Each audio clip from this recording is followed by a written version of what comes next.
Bienvenue tout le monde pour cette conférence La tech peut-elle sauver le monde? Je suis ravie de vous accueillir. Moi, je m'appelle Adèle. Je suis l'une des heureuses cofondatrices de l'organisation Ticket for Change qui organise cet événement aujourd'hui. Et je suis accompagnée de Guillaume aussi de l'équipe qui m'aide sur toute la partie technique. Merci beaucoup à lui. Avant de rentrer dans le vif du sujet et surtout d'être avec nos intervenants, puisque c'est quand même le cœur de cette session, peut-être simplement pour replacer cet événement dans son contexte.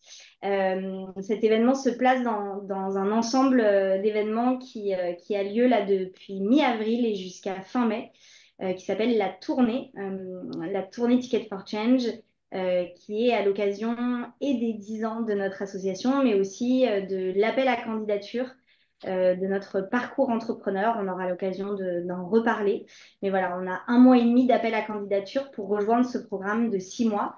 Et donc, on organise, il y avait je crois, 13 événements voilà, en présentiel dans 9 villes en France, mais aussi en ligne comme celui-ci, voilà, pour parler de ces sujets d'entrepreneuriat, d'impact, de tech aussi, voilà, et continuer de diffuser ces messages et ces sujets un peu partout en France et dans le monde aujourd'hui, puisque François nous écrit, pas du tout nous écrit, nous parle depuis New York.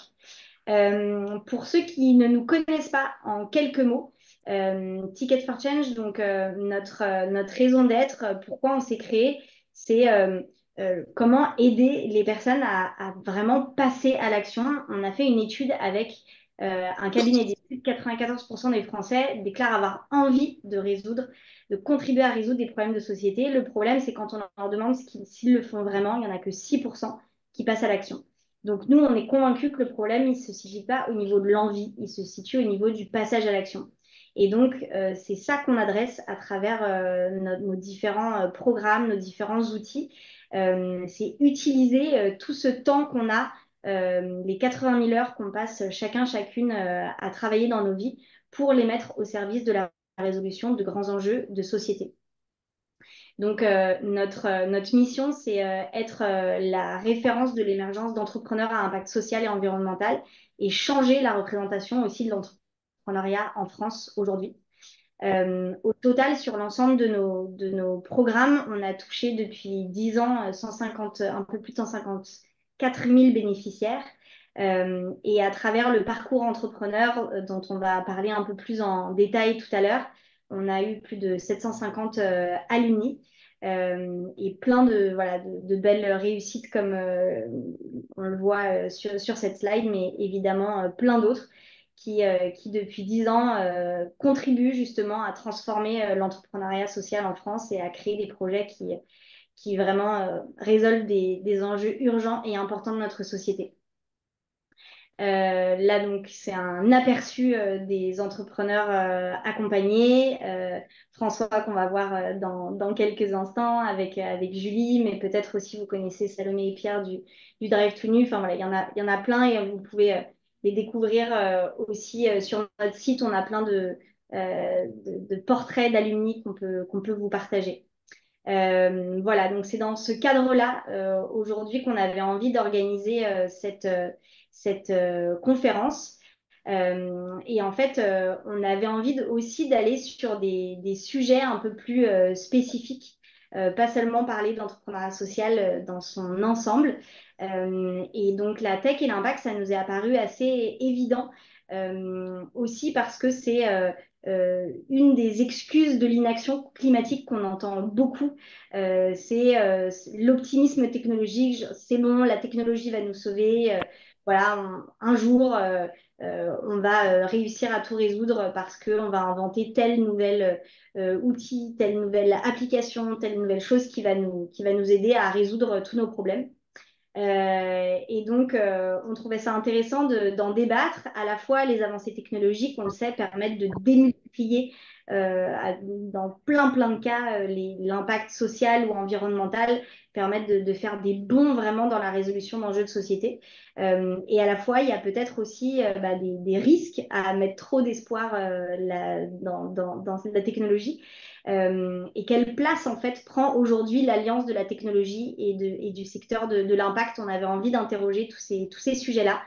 Et donc, on a la chance de pouvoir le faire avec trois personnes exceptionnelles, des entrepreneurs et des experts du sujet.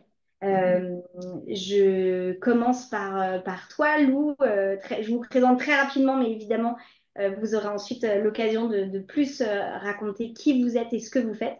Mais donc, Lou, tu es à la fois chef de produit chez Carbon 4 Finance et présidente de l'association Data for Good, qui est une association qui a pour mission de rétablir l'équilibre entre les ressources technologiques et humaines pour les mettre au service de l'action citoyenne. Voilà, tu nous en parleras plus de ce que vous faites concrètement.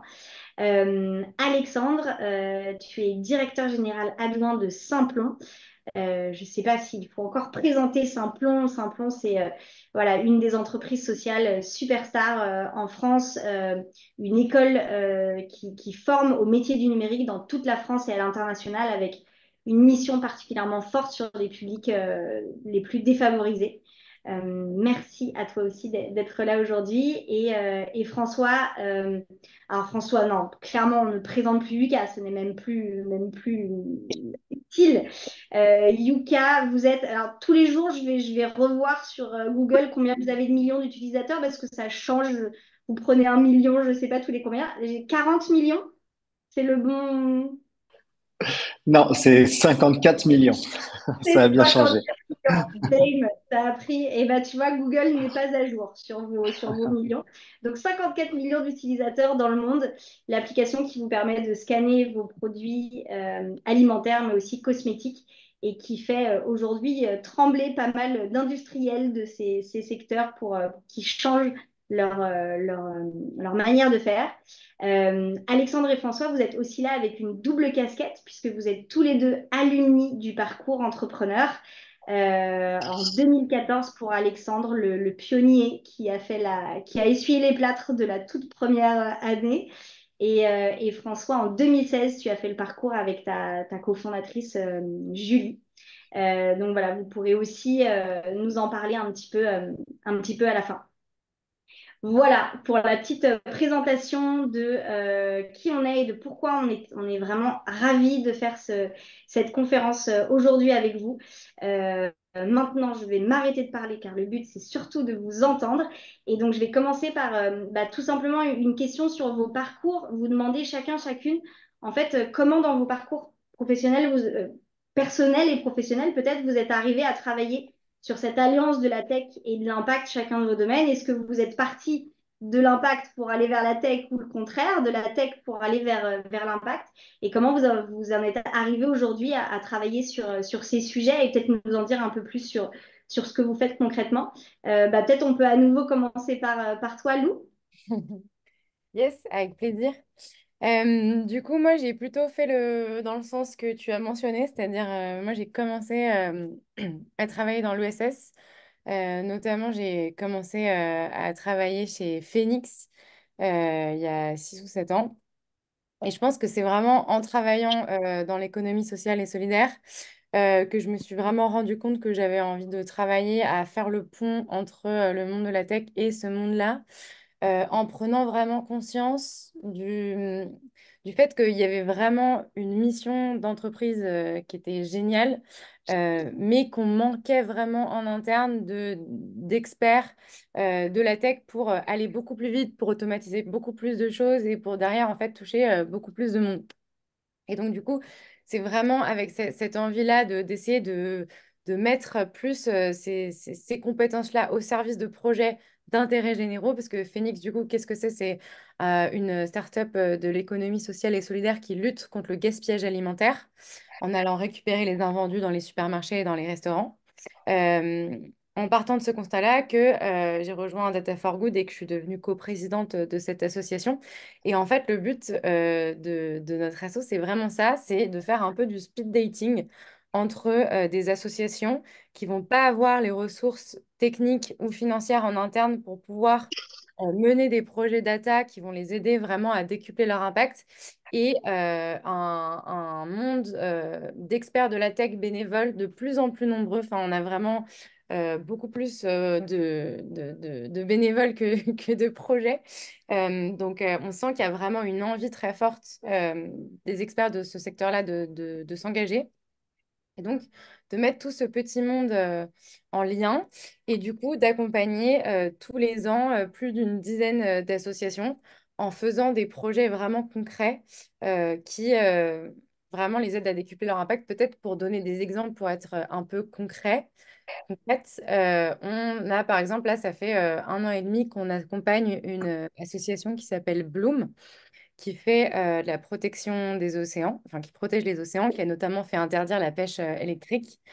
Et ce qu'on les a aidés à faire, c'est à construire une base de données qui leur permet de traquer en temps réel les 2000 plus gros bateaux dans le monde, grâce à des algorithmes de détecter si ces bateaux-là sont en train de pêcher.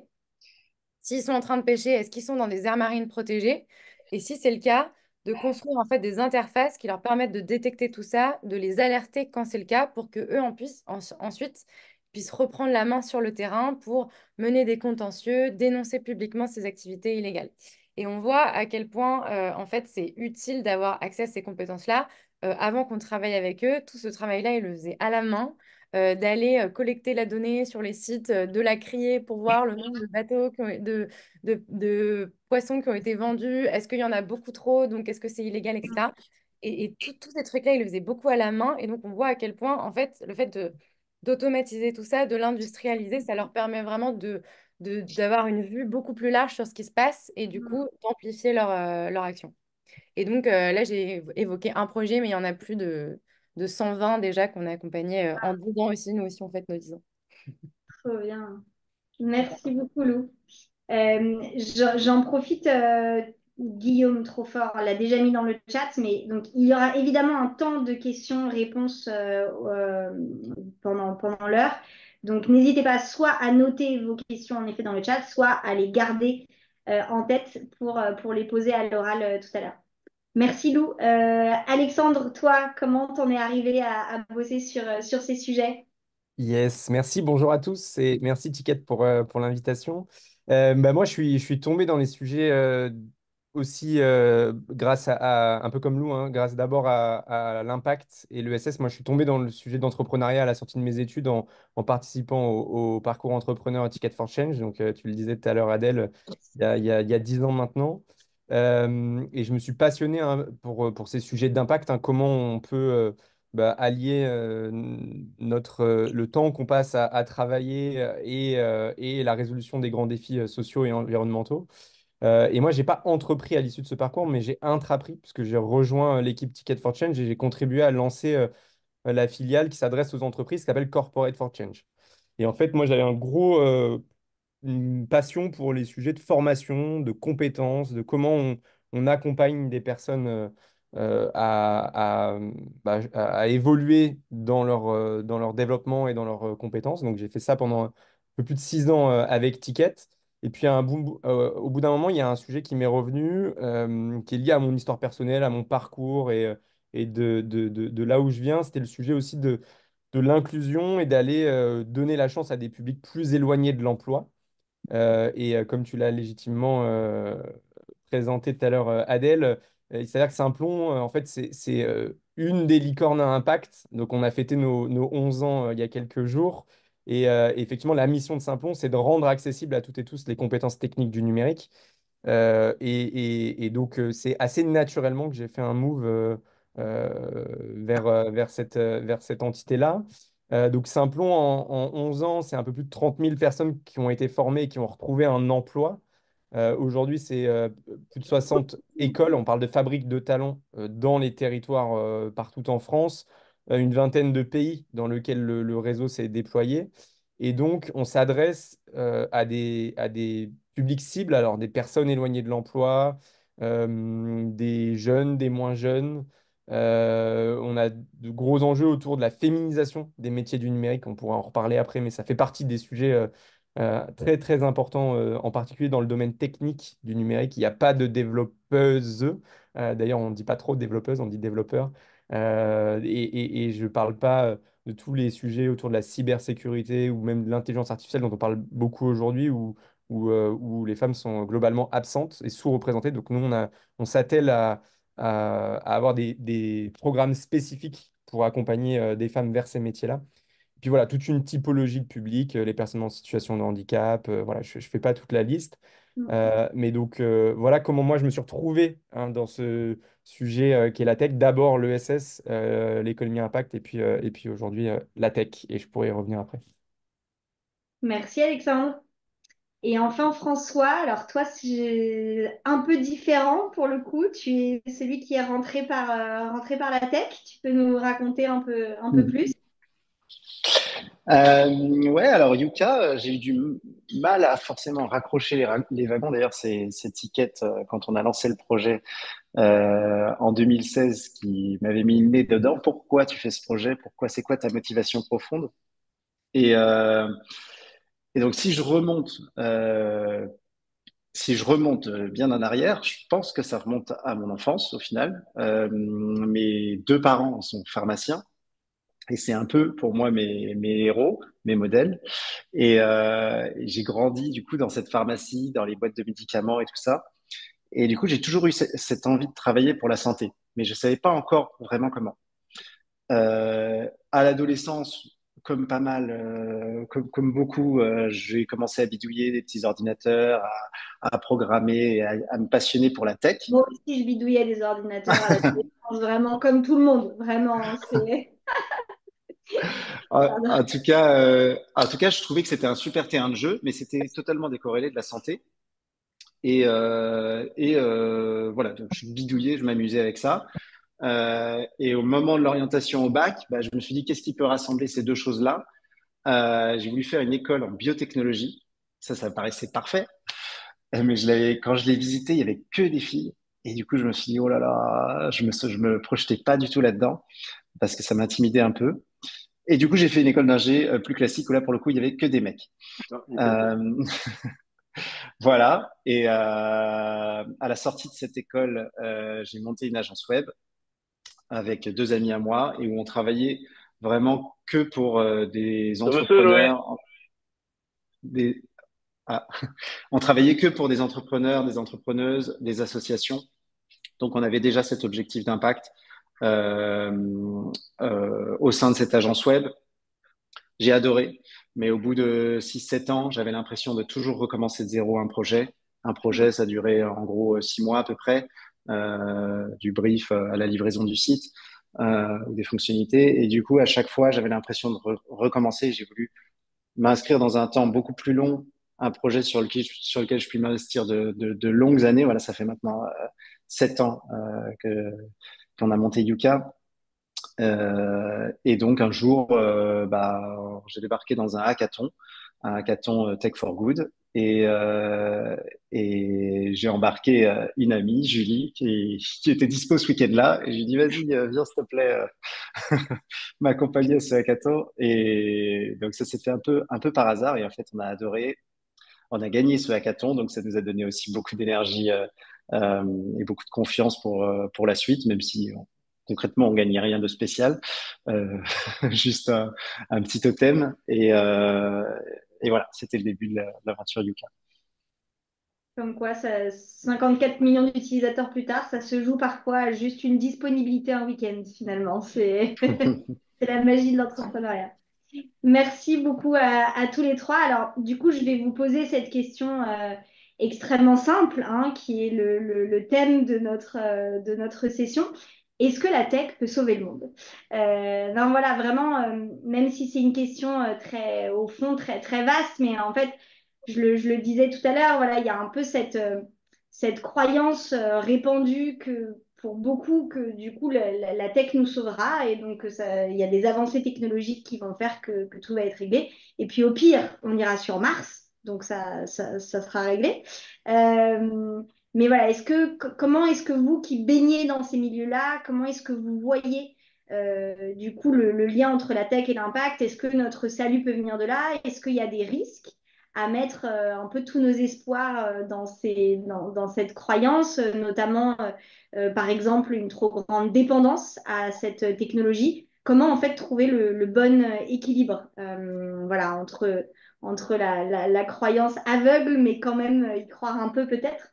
Est-ce qu'il y a quelqu'un qui veut se lancer? On a combien de temps pour répondre? 4 heures? Oh, 4h12 chacun, s'il te plaît. Voilà. Ok. Moi, je peux commencer si vous voulez. En vrai, je pense que c'est une question gigantesque. Et bah, la première chose qu'il faut dire, c'est qu'il faut être vraiment très réaliste sur ce que la tech peut et ne peut pas faire. Et notamment, moi, je pense qu'aujourd'hui, ce qui se passe, c'est que globalement, la réalité, c'est que en fait, elle met un peu notre économie sous stéroïdes. C'est-à-dire que, et en fait, elle est globalement le reflet de l'existence. C'est-à-dire aujourd'hui, on a une économie qui est à 96%, 96% carbonée. Et donc, en fait, elle vient un peu accélérer les modes qu'on a développés. Donc, c'est génial enfin, notamment, je prends l'exemple de ChatGPT actuellement qui déchaîne un peu les foules. Je trouve que c'est hyper intéressant d'avoir un rapport vraiment très mesuré sur ça. Et avec Data for Good, en tant qu'expert de la tech, on essaye vraiment très souvent de prendre la parole dans le but justement de venir apporter un regard sur tous les risques que génère l'évolution de ces technologies et le fait qu'elles prennent de plus en plus de place dans nos vies, et également la nécessité d'essayer tous en tant que citoyens, décideurs, etc., de comprendre ce qui se passe derrière, de pas se dire, ah, c'est un truc énorme, je peux pas comprendre, un peu comme le monde de la finance qui paraît super opaque, et donc du coup, on n'essaye pas de comprendre, alors qu'en fait, ça a des incidences sur beaucoup de pans de nos vies, notamment, tu mentionnais les risques. Moi, je trouve que ceux qui sont les plus forts et qui m'interrogent le plus en ce moment, c'est toute la question, en fait, avec des outils comme ChatGPT qui deviennent de plus en plus généralisés. Qu'est-ce que ça veut, enfin, comment est-ce qu'on continue à apprendre? Comment est-ce qu'on continue à se poser des questions, à développer vraiment un libre arbitre et être capable d'interroger les questions qu'on nous pose, enfin, d'interroger les informations qu'on nous transmet dans un monde où on a accès à de plus en plus d'informations et où c'est celles qui sont les plus négatives et les plus violentes en général qui vont se diffuser le plus rapidement. Donc ça, il y a vraiment la question de qu'est-ce que c'est qu'apprendre et comment est-ce qu'on reste indépendant. Il y a toute la question aussi, je trouve, dans la tech, la question des réseaux sociaux et du tissu social qu'on construit, notamment parce qu'on est enfermé dans des bulles de gens de plus en plus par les algorithmes qui décident de nos fils d'actualité. On est de plus en plus euh, enfermés dans des bulles de pensée, donc de gens qui pensent comme nous, et ça nous enferme sur nos propres schémas de pensée, ça nous donne l'impression que tout le monde pense comme nous, et donc ça accélère des mouvements forts, notamment on l'a vu beaucoup avec la déstabilisation qu'il y a pu avoir au cours des élections aux États-Unis ou en Angleterre. Donc, ça touche aussi à notre démocratie, à notre tissu social. Et puis après, il y a tous les risques qui sont liés vraiment à l'environnement, qui sont aussi vraiment gigantesques. On nous vend souvent la technologie comme quelque chose qui va nous permettre d'être plus efficace énergétiquement, de réduire notre impact, de faire moins avec plus. Euh, et en fait, ce qu'on observe dans la réalité, c'est un effet rebond permanent. C'est-à-dire que à chaque fois qu'on arrive pour une unité, consommer moins de ressources, en parallèle, on va l'utiliser beaucoup plus. Donc, on l'a vu avec la 5G, on le voit avec les espaces de stockage, on arrive à stocker et on consommer beaucoup moins d'énergie pour stocker, mais on stocke beaucoup plus. Et donc, en fait, en parallèle, tout le temps, on augmente les émissions absolues. Et là, on le voit, le numérique aujourd'hui, ça représente 4% des émissions, mais avec un rythme de croissance de plus de 10% par an d'estimé. Donc, il y a un vrai sujet là-dessus. Et donc, je trouve que ce qui est vraiment très important, en fait, la question fondamentale quand on parle de tech, c'est celle de la finalité, en fait. Et le terme qu'on aime bien utiliser avec Data for Good, c'est celui d'être technolucide. C'est Mm. vraiment l'idée de se dire, la tech, oui, mais d'abord en ayant pensé les fins, pourquoi est-ce qu'on l'utilise, avant les moyens. Et donc, utiliser de la tech pour utiliser de la tech, ça n'a aucun intérêt et ça nous emmène droit dans le mur. Il faut en permanence se poser cette question. À chaque fois qu'on développe des nouveaux produits, quelle est la finalité derrière et est-ce que cette finalité, elle est compatible avec un monde de degrés? C'est la question fondamentale pour moi. Voilà. Merci Lou. Est-ce que ça a l'air de Je voyais beaucoup de hochements de tête d'Alexandre et François. J'ai l'impression que ça résonne un petit peu.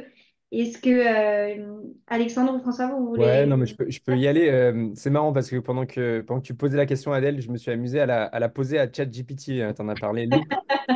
Donc, La sa mise en réponse, abîme. On est sa dans... réponse je lui ai dit, salut, je suis dans une conférence, on me pose la question, est-ce que la tech peut changer le monde? Point d'interrogation. Sa réponse est absolument. La technologie a déjà démontré sa capacité à transformer le monde de nombreuses façons. Je vous épargne le reste. Je suis hyper aligné avec ce qui vient d'être dit. Si je peux ajouter quelques éléments, déjà peut-être un peu de définition, parce que la tech, en fait, ça englobe plein de trucs. Il y a effectivement tous les outils, hein, je veux dire, bah, là, on est en train de faire une vidéoconférence, on regarde, on est tous sur un ordinateur, on a un smartphone, enfin, il y a tout un tas d'outils, sans parler des data centers, de tous les câbles sous-marins, enfin, il y a énormément de choses derrière. Et puis après, il y a tous les services qu'on va utiliser. Yuka, le premier d'entre eux, mais il y en a plein d'autres. Et donc, c'est l'ensemble de tout ça qu'on va résumer autour de la tech. Et c'est un secteur qui est en permanence en évolution. Je veux dire, ces 10 dernières années, il y a eu plusieurs ruptures. Là, on est à l'aune, enfin, on est en pleine rupture totale avec les sujets autour des IA. Et donc, toute la question, c'est ces outils, ils sont présents. Ils font partie de notre quotidien. Enfin, ça, on peut pas le. C'est très, très, très, très compliqué de s'en passer. Enfin, soyons honnêtes avec nous-mêmes là-dessus, soyons lucides. Et donc, la question, c'est à quoi on les utilise et pourquoi on s'en sert. Et comment on s'en sert pour venir résoudre ou adresser les grands défis socio-environnementaux qui sont les nôtres. Donc, il y a tout un tas d'exemples de solutions euh, dans le temps, on peut illustrer que la tech peut apporter des éléments de réponse. Tout à l'heure, il y avait tu parlais, Lou, des réseaux sociaux. Bon, bah, les réseaux sociaux, c'est euh, plein de choses que tu as évoquées sur les risques pour nos démocraties. Puis ça a été aussi à un moment donné les printemps arabes et la possibilité d'être en contact avec des gens à l'autre bout du monde contre qui, à un moment donné, on peut demain nous envoyer faire la guerre. Donc il y a cette force-là dans les outils. Et donc, toute la question, c'est comment on se saisit des outils pour les utiliser de la bonne manière, avec un esprit critique, parce que là aussi, je te rejoins sur ce que tu disais, un élément indispensable. Là, si je reprends mon exemple de ChatGPT, bah là, si je lui demande le truc et que je le ressors là, en fait, bah, c'est pas moi qui pense, c'est ChatGPT. Et donc, dans le concept d'intelligence artificielle, il y a un biais énorme qui est, en fait, il n'y a aucune intelligence, c'est des mathématiques, hein, il y a un truc assez binaire derrière. Et donc, il n'y a pas de réflexion. La réflexion humaine, elle ne peut pas et elle ne pourra pas être remplacée. Et donc, il faut qu'on cultive notre esprit critique, notre réflexion sur à quoi servent les outils qu'on déploie et qu'on utilise au quotidien et qu'on fasse le tri entre ce qui est utile et accessoire. Et là, je te rejoins, il y a un vrai sujet de choix qu'on peut faire nous en tant que consommateurs déjà. Ensuite, je pense qu'il y a une responsabilité forte du régulateur, hein, du politique. Et là-dessus, en Europe, on a des choses qui sont faites. Et sur ça, alors, il y a beaucoup de critiques sur l'Europe et tout ça, mais il y a eu énormément de régulations qui sont intéressantes et qui vont dans le sens quand même de la remise en question de la toute-puissance de la tech. Et puis le dernier levier, et là, c'est toute T'as la un question. exemple peut-être de régulation Ouais, pour que bah, ce soit tout concret? récemment, hein, sur l'IA, il y a eu l'IA Act qui a été voté à l'échelle européenne. Et on essaie de tracer une ligne autour de l'IA qui est une ligne de souveraineté européenne face à bah, toutes les grosses solutions américaines, évidemment. Et puis, ce qui se passe du côté chinois, où en fait, là, c'est totalement euh, dans les mains du pouvoir politique et donc il n'y a pas de distinction entre le privé et le public. Donc voilà, il y a des choses qui se produisent et le dernier levier, c'est le levier économique et c'est les entreprises et les organisations qui se saisissent de la tech. Et là, toute la question, c'est comment on encourage des pratiques vertueuses comme Yuka, comme Phoenix, comment on crée des startups pour tous les futurs entrepreneurs qui sont dans la salle, qui vont utiliser la technologie pour, non pas pour créer un besoin dont on n'a pas besoin, mais pour vraiment résoudre un problème social ou environnemental urgent et important. Et là-dessus, je pense que une entité comme Ticket, hein, ce que vous faites, ça apporte énormément parce que ça vient questionner au bon moment des créateurs d'entreprises sur à quoi va servir ma solution technologique. Et si ça, on le généralise, on peut venir un peu challenger le modèle. Le fameux pourquoi. Merci Ah, well, Alexandre. François, okay. sur ce sujet? Really good. Just watching a Euh, sur ce sujet, effectivement, c'est une question délicate déjà. Effectivement, elle est très controversée. Moi, bien sûr, travaillant dans la tech et pour l'impact, c'est mon espoir que la tech puisse participer, bien sûr, à sauver ou en tout cas améliorer le monde. Euh, mais dans ta question, elle est mise au présent. Est-ce que la tech peut sauver le monde? Actuellement, la réponse est non. Actuellement, la réponse, et ça c'est très important de le dire parce que elle pourrait éventuellement sauver le monde. Néanmoins, il nous faut des solutions pour tout de suite, si je parle en tout cas des problèmes environnementaux. Et donc ce distinguo, il est très important parce que la tech peut éventuellement, dans un futur, apporter des solutions très importantes pour le climat, par exemple, mais actuellement, c'est pas le cas. Et donc actuellement, on est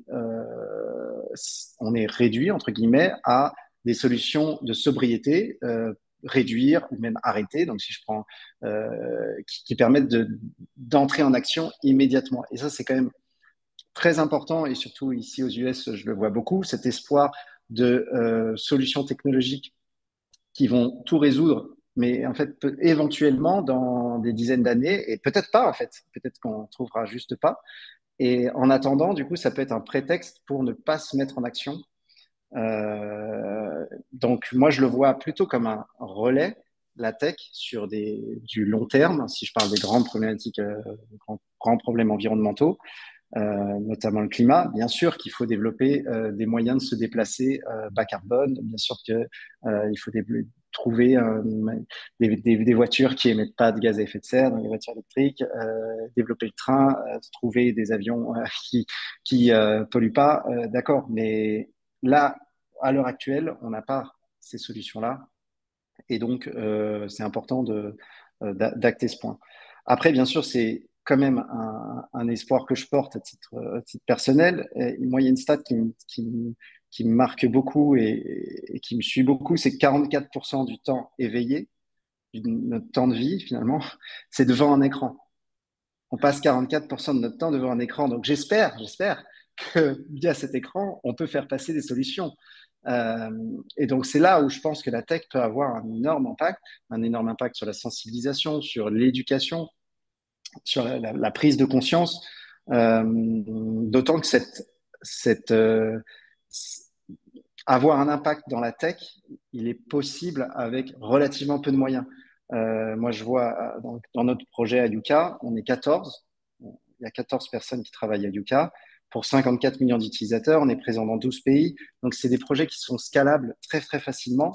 Je dis pas que tous les projets sont comme ça, mais en tout cas, avec peu de moyens, hein, parce que du coup, il y a une masse salariale assez faible. On a un besoin de financement relativement faible. C'est une grosse boulangerie, en gros. Enfin, j'exagère, mais c'est, Très, très bonne analogie. du coup, ça, c'est quand même un asset extrêmement enthousiasmant, je trouve, qu'on peut faire les choses à taille humaine et avoir pour autant un impact énorme, un impact massif. Et donc finalement, il y a une certaine même sobriété dans la solution, puisque finalement, Lucas, c'est une solution assez simple qui c'est pas une énorme structure avec des milliers de gens derrière. Euh, voilà. Et du coup, c'est aussi facilement finançable parce que payer 14 salaires, c'est plus simple qu'en payer 1000. Et donc, les business models qui en découlent, eh ben, c'est des business models enfin, plus alignés avec l'ESS, à savoir, ne sont pas basés sur la pub. Enfin, nous, on est entièrement financé par nos utilisateurs.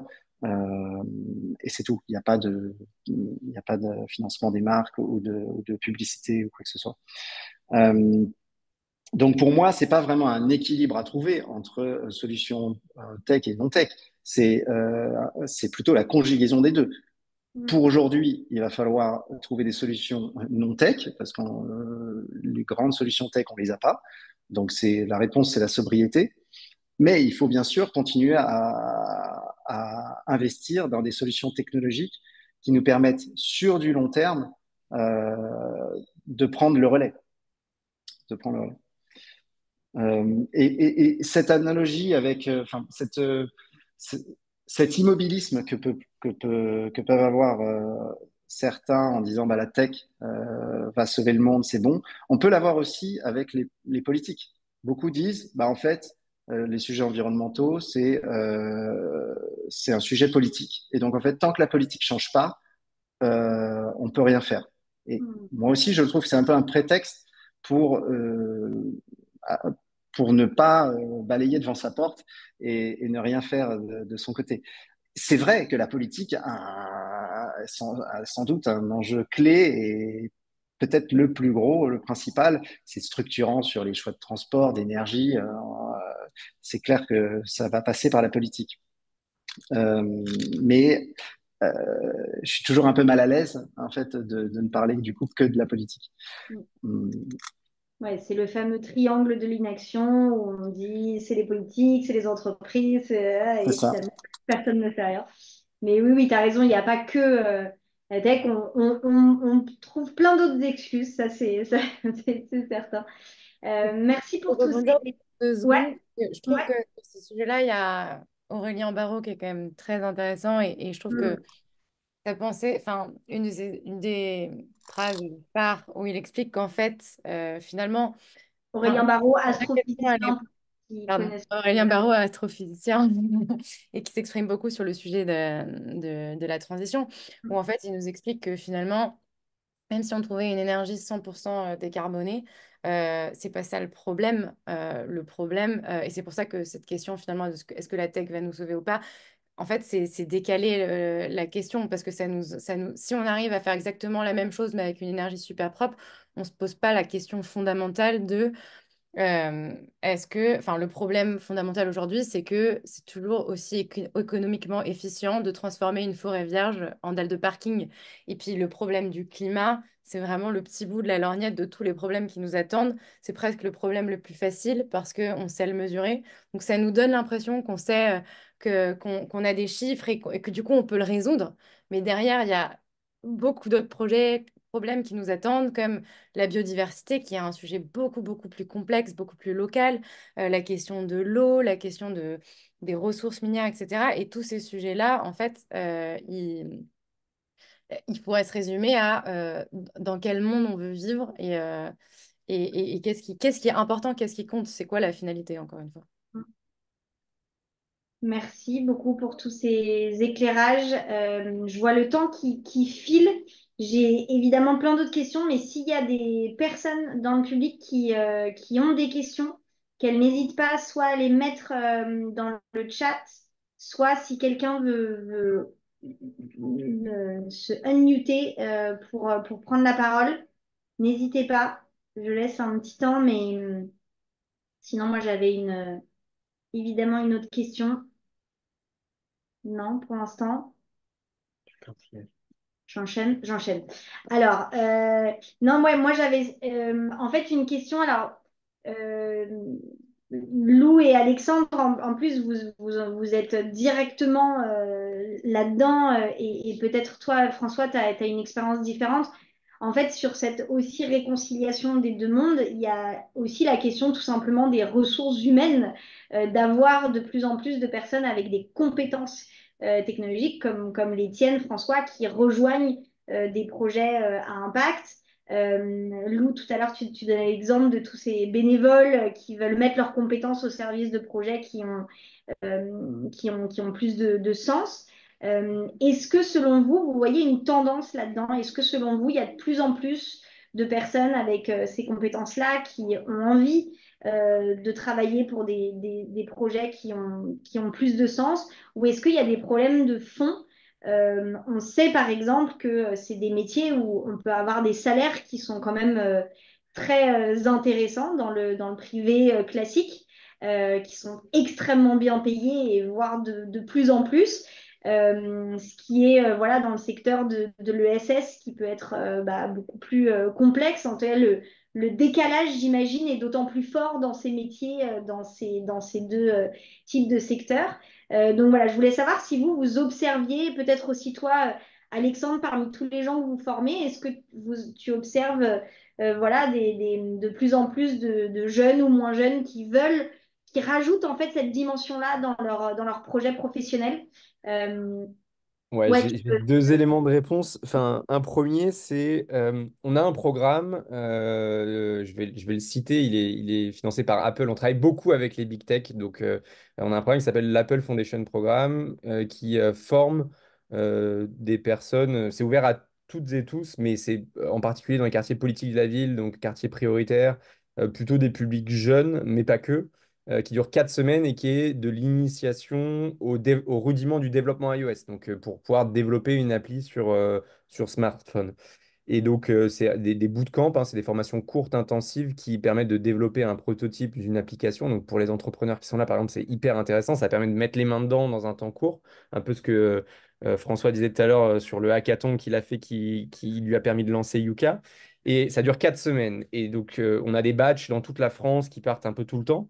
Et en fait, les gens qui viennent à ce programme-là, ils se mettent en équipe et ils réfléchissent à une idée et ils prototypent une solution. Et en fait, moi, je suis à chaque fois, parfois, je vais assister, il y a des jurys finaux pour présenter la solution. Et dans 99,9% des cas, les solutions qui sont proposées, c'est des solutions qui répondent à un problème social ou environnemental, quoi. Toutes les idées, à la base, quand elles sont créées, elles partent d'une vraie problématique. Donc moi, ça me donne vachement d'espoir. Je me dis, voilà, si on accompagne les gens, comme le fait Ticket, hein, mais à se questionner, à ancrer ce projet-là dans leur histoire et tout ça, et à le lancer pour les bonnes raisons, pas juste pour faire de l'argent, bah là, il y a potentiellement déjà un super levier potentiel. Et après, pour répondre à ta question, j'avais un deuxième élément qui me venait, c'est que nous, on forme au développement, donc là j'en ai parlé, mais on forme aussi aux autres grandes filières du numérique, hein, je disais la data, l'IA. Et puis un autre gros sujet du moment, c'est la cybersécurité. Euh, et en fait, alors les gens qui vont bosser dans la cyber, ils sont pas dans l'ESS, mais quand on va défendre un hôpital, quand on va défendre une organisation publique de cyberattaque dans le contexte géopolitique dans lequel on est, en fait, il y a une mission sociétale qui est hyper forte. Et donc là-dedans, moi, j'ai plein d'exemples de personnes qui, en fait, sont dans ce que Ticket appelle des carrières à impact, parce qu'ils contribuent à résoudre un problème. Alors, c'est plutôt des problèmes sociétaux. Là, la question environnementale, forcément, elle est plus difficile à appréhender. Quoique, hein, on peut mettre ces compétences-là au service d'ONG, tout ça, c'est ce que tu disais, Lou, et je pense que tu peux avoir des exemples là-dessus. Mais j'ai beaucoup d'exemples de personnes qui veulent effectivement mettre leurs compétences techniques au service d'un projet à impact dans tous les domaines. Et donc la cyber, c'est un super moyen pour ça. Il y a beaucoup de possibilités dans ce domaine-là, parce qu'il y a énormément d'emplois non pourvus et de recrutement en ce moment. merci Alexandre. Peut-être Walou, dans la même veine. Alors, toi, tu as une vision presque biaisée puisque du coup, tu as un badge de bénévoles qui sont que des gens. Mais est-ce que tu arrives à voir un peu au global, justement, est-ce que vous avez de plus en plus de demandes de bénévoles? Est-ce qu'il y a une tendance, en fait, que tu observes? Ouais, bah nous, ce qu'on observe, c'est c'est sûr qu'on a une croissance très forte de notre nombre de bénévoles et qui est de plus en plus forte au fil du temps. On observe aussi un rebalancement des projets vers plus de projets environnementaux. Donc avant, on faisait principalement des sujets sociaux. Là, on a vraiment de plus en plus de projets et de gens qui ont envie de participer sur des projets avec une composante environnementale forte, même si on fait toujours des projets sociaux. Mais encore une fois, je pense que c'est très biaisé, c'est-à-dire que moi, je vois que la face des gens qui ont envie de s'engager.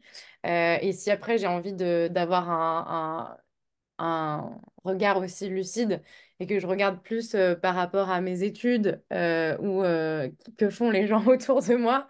Globalement, oui, il y a un lent mouvement qui existe, mais on est clairement un peu loin du Ouais. retournement de société qu'on devrait observer si on avait vraiment envie d'aller suffisamment vite. Donc moi, je trouve qu'il y a vraiment un enjeu fondamentale à parler de ces choses-là, à faire connaître ces projets pour montrer à quel point, en fait, c'est cool de travailler sur ces projets-là, de donner du sens à ces compétences et aussi beaucoup à sortir de la contrainte. En fait, je trouve qu'on utilise beaucoup un vocabulaire de contrainte quand on parle d'écologie ou des choses comme ça et ça donne pas envie. Forcément, personne n'a envie d'avoir une vie réduite, de faire tout en moins.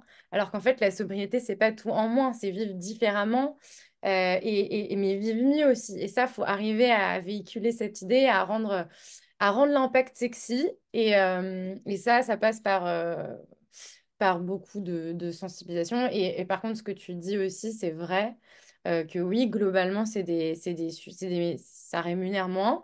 Et en même temps, est-ce que c'est pas la question inverse qu'il faudrait se poser, quoi? Est-ce qu'on a vraiment besoin de gagner autant d'argent? Pourquoi faire? De toute façon, plus on gagne de l'argent, plus on consomme, plus on a un gros impact environnemental. Bon, bah, ça sert à rien. Et est-ce qu'on est plus heureux? Non, voilà. Lou, présidente. Merci. Merci Lou. Tu parlais de ta promo justement. Bah, toi, François, ton regard là-dessus, toi, tes copains de promo justement d'école d'ingénieur, ils font quoi aujourd'hui? Et est-ce que même si vous avez un regard, enfin voilà, vous êtes dans votre projet, mais j'imagine que vous êtes connecté à d'autres projets aussi tech impact dans votre secteur. Est-ce que tu observes aussi des tendances là-dessus? Oui, j'observe une tendance, mais un petit peu comme Lou, je dirais que c'est pas suffisant, c'est pas satisfaisant et ça reste quand même timide. Euh, Bien sûr, il y a une recherche de sens, mais ça, elle n'est pas spécifique à la tech. Elle est pour moi sur tous les métiers des millennials, génération Z en gros, où il y a une recherche forte de sens, mais tech ou pas tech. Euh, Après, oui, les personnes dans la tech sont souvent très connectées, assez informées, donc oui, elles vont être sensibilisées. Mais en tout cas, c'est pas le critère numéro un, moi, que j'observe. Le critère numéro un chez la tech, ça reste la stack technique, donc la technologie. Quelles technologies sont utilisées? Bon, c'est toutes les premières questions qu'on me pose quand tu finis un entretien. Tu me dis toujours, bah, est-ce que tu as des questions? Qu'est-ce que tu veux savoir et tout ça. La stack technique, l'architecture, même le code style, enfin, des détails techniques qui, pour moi, c'est un petit peu dommage. C'est c'est un petit peu dommage. Je le déplore, hein, je le déplore dans la tech. Et c'est vrai que travailler pour le bien commun, cette vision associative, ça peut paraître un peu vieillot, ce qui est justement à l'opposé de la tech. Et tout le discours autour des grandes startups tech, les discours américains notamment, eh ben, c'est des levées de fonds incroyables, voilà, des licornes, une revente à 5 ans. Donc, c'est aussi une vision très court-termiste. Et du coup, il y a un gap culturel là-dedans aussi à passer. Il faut redéfinir ce que c'est qu'une success story. Moi, j'aimais beaucoup Ticket qui disait je veux être millionnaire en impact. Et ça, il y a que Ticket qui le dit. Et du coup, ça, c'est pour moi un gros frein. C'est pour moi un gros frein. Et c'est sûr que un gap salarial est possible, mais c'est un gap de 5, 10%, 15%. personne ne baisse son salaire de moitié pour aller dans un projet quel qu'il soit. C'est trop difficile. Après, tu as un emprunt, tu as un niveau de vie, t'es en couple, donc en plus tu dois te mettre d'accord à deux. C'est très compliqué. Alors, Euh, ce que tu dis là, c'est qu'il faudrait pas que le gap soit de plus de ça, ou dans la réalité, le gap est pas plus que ça. Nous, chez Yuka, on paye très bien. Oui, Et c'est le cas de Blablacar, c'est le cas de Too Good To Go, de Back Market. oui, oui. Tous Donc, ces projets-là payent ouais, très bien les devs. Il n'y a pas de vraiment, problème. Sinon, tu ne trouves pas. Je ouais. dis, enfin, en tout cas, c'est difficile. C'est déjà difficile de recruter dans la tech, c'est déjà très difficile. Alors, si tu payes pas bien, Mhm. euh, moi, de mon expérience, ça me paraît très, très compliqué. Mhm. Euh, mais après, bien sûr, quand je dis bien payé, oui, c'est nous, par exemple, on recrute au-dessus de 50K tous les profils tech. J'en ai qui sont partis chez Conto à 120K, tu vois. Donc forcément, Oui, oui, là, tu peux rien dire contre une banque. Ça va être difficile de faire le poids. Mais néanmoins, je trouve que quand tu es payé au-dessus de 150K, t'es bien, t'es déjà bien. oui.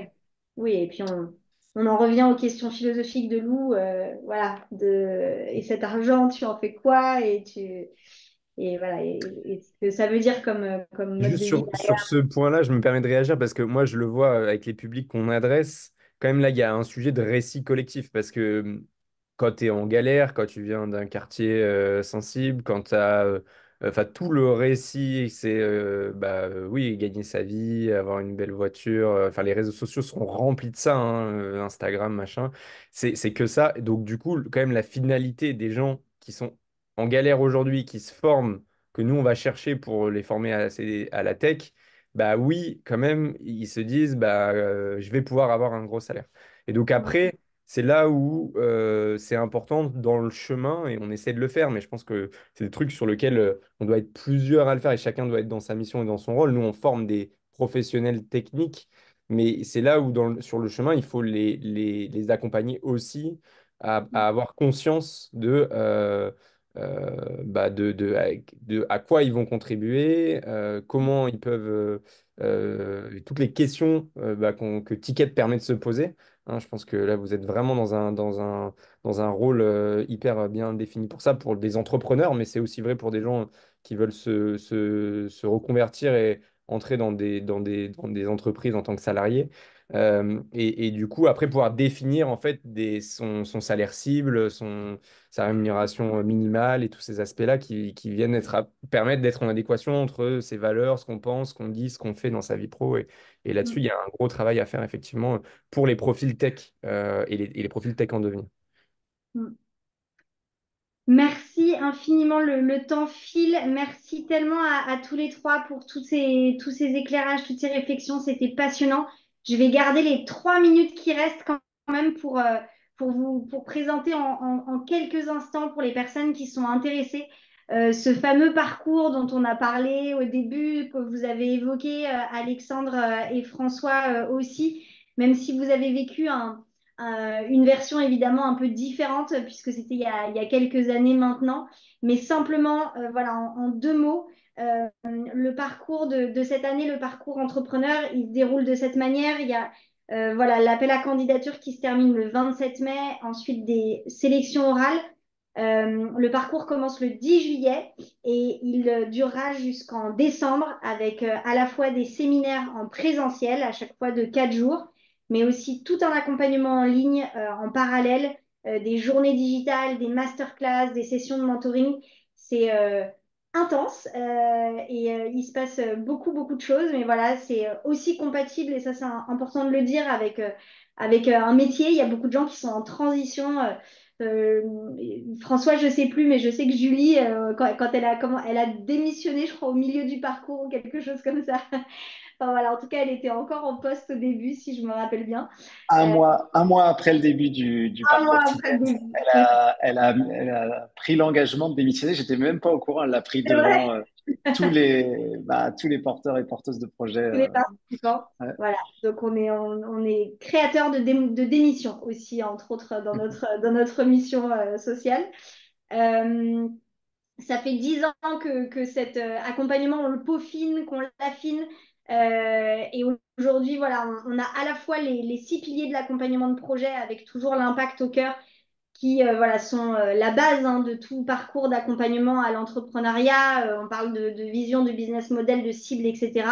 On va en parler énormément pendant ces 6 mois, mais aussi des ingrédients qui sont un peu spécifiques à Ticket et qui rendent le parcours assez différent, assez unique. Et vous pourrez en dire peut-être un mot, Alexandre et François. Mais c'est pas seulement un parcours d'outillage. On n'accompagne pas seulement le projet, on accompagne la personne. Et donc, il y a toute une partie sur, voilà, sur la posture entrepreneuriale, sur le développement d'intelligence émotionnelle, psychocorporelle, pour que ce soit vraiment une expérience globale et transformatrice en tant que personne. Évidemment, un apprentissage par l'action. Le but, c'est de faire et encore de faire. Et une aventure collective, c'est très lié à l'expérience. Si l'expérience est très forte et donc ça crée des collectifs d'entrepreneurs qui sont extrêmement soudés et de soutien à la fois pendant le parcours, mais aussi par la suite. Et aussi évidemment avec tous les experts mentors et tout le réseau d'alumni que vous rejoignez. Il y a toute une équipe évidemment au service des participants, mais aussi, encore une fois, plein d'experts et de mentors extérieurs. On a des dizaines, on a la chance d'être entouré de dizaines et de dizaines d'entrepreneurs, d'experts qui viennent apporter leurs compétences et leur regard à nos entrepreneurs. C'est un parcours qui est ouvert aux créateurs d'entreprises, mais aussi aux réplicateurs, franchiseurs. Enfin, là, on a ouvert aussi, car tous ces parcours-là sont des parcours entrepreneuriaux. C'est 2 000 € par personne avec un tarif réduit pour différentes catégories de personnes, mais aussi globalement, contactez-nous si le prix est un frein. Le but, c'est de permettre à chacun, chacune de participer. Et donc, contactez-nous en cas de non-possibilité de payer ce prix.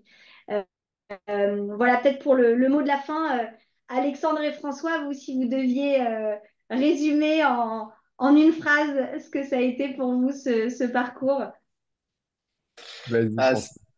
très compliqué parce que à chaque fois que je vous vois présenter le parcours entrepreneur, bah, j'ai un peu de peine parce que je me dis c'est tellement dur à décrire et c'est impossible en fait tant que tu l'as pas vécu de savoir ce que c'est.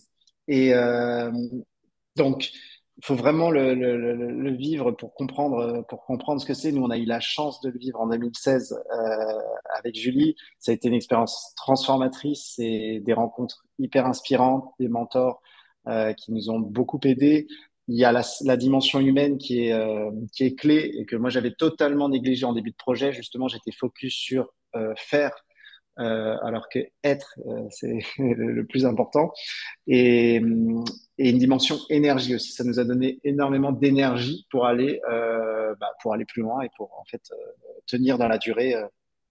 Euh, et ce qui est le plus important, je trouve. Et sauf que ça, bah, on comprend pas bien ce que c'est. C'est un peu flou. C'est plus simple de dire, bah, on va t'aider à faire ta levée de fonds, on va t'aider je sais pas, réaliser ton POC. Donc, c'est très difficile à décrire, mais allez-y si vous avez la chance d'être sélectionné, c'est vraiment la meilleure chose qui puisse vous arriver. Et si vous avez des associés aussi, c'est génial parce que Ticket nous a beaucoup aidé à travailler ensemble. C'est une chance d'avoir des associés, mais c'est aussi un challenge au quotidien. Et donc, il faut apprendre à communiquer, à se répartir les tâches, à trouver son socle commun, ses valeurs communes. Et ça, Ticket nous a vraiment aidé à consolider notre trio. On est 3 associés à Yuka. Et ça, c'est hyper, ça a tellement de valeur parce que 8 ans après, je me retrouve encore avec les deux mêmes associés, donc j'ai intérêt à avoir construit des bases solides. Donc voilà, c'est hyper précieux. Allez-y. Si vous êtes sélectionné, c'est génial. Merci François. Alexandre, toi qui Ouais, je peux dire, mais vous avez dit l'essentiel. En fait, c'est une aventure humaine avant tout. Moi, ça m'a énormément appris sur moi. Ça m'a permis de me connaître, de mieux me connaître, de savoir ce à quoi j'aspirais fondamentalement et où je voulais aller, et donc d'avoir un cap, une vision et ensuite d'engager des actions parce que c'est très, enfin c'est pas ésotérique quoi, c'est très orienté vers qu'est-ce qu'on peut faire aujourd'hui et maintenant là où on est pour développer son projet. Et ça a beaucoup de sens quand on est au début d'une aventure entrepreneuriale où on peut beaucoup procrastiner, on peut être dans une phase un peu difficile de qu'est-ce qu'on fait demain. Bah là, ça aide beaucoup, ça permet de poser un cadre et une méthodologie. Et puis, comme je disais, c'est une aventure humaine. Enfin, moi, je suis ça fait 10 ans que j'ai fait Ticket et je suis encore en lien avec des dizaines de personnes de cette aventure-là. Ce soir, je vais manger un morceau avec Félix qui a Ouais. cofondé Vendredi. Je vois des gens de l'équipe Ticket, des alumni, des machins. Enfin, en fait, c'est toute une c'est toute une ouais, un réseau et un monde où on vient prendre de l'énergie et se ressourcer dans des moments où c'est un peu plus complexe et compliqué. Et dans les aventures entrepreneuriales, dans le monde dans lequel on vit, au-delà de l'entrepreneuriat, c'est dingue de pouvoir s'appuyer sur des personnes comme ça et d'avoir ces espaces où on peut reprendre du souffle et de l'énergie. Merci beaucoup pour vos mots. Si vous voulez en savoir plus, c'est mardi le 21 mai, mardi prochain, voilà, il y aura une présentation plus détaillée du programme avec une grande partie de l'équipe qui design ce programme. Donc voilà, vous pouvez aussi trouver les informations évidemment sur notre site. Et puis vous allez aussi avoir dans votre boîte mail dès demain. Vous l'avez eu aussi normalement dans le mail d'inscription à cet événement, un programme en ligne gratuit, 5 emails pendant 5 jours pour déjà voilà, poser des bases solides et concrètes pour démarrer votre projet. Voilà, merci encore infiniment à tous les trois pour voilà, tous vos partages hyper intéressants avec à la fois voilà, des éléments très méta, mais aussi des expériences hyper concrètes. C'était vraiment passionnant. Merci à vous tous et toutes d'avoir participé à ce moment. Et voilà, n'hésitez pas encore une fois, si vous avez des questions sur le parcours, à venir à l'événement ou à contacter directement. Je vois qu'il y en a qui posent déjà des questions à Guillaume. Guillaume peut continuer au-delà de cet événement à répondre à une partie de ces questions. N'hésitez pas. Merci à tous. Merci beaucoup. Au Bye revoir. bye, merci. Salut. Bonne journée Bye. à New York Merci à tous. en duplex. Salut, salut. Au revoir tout le monde.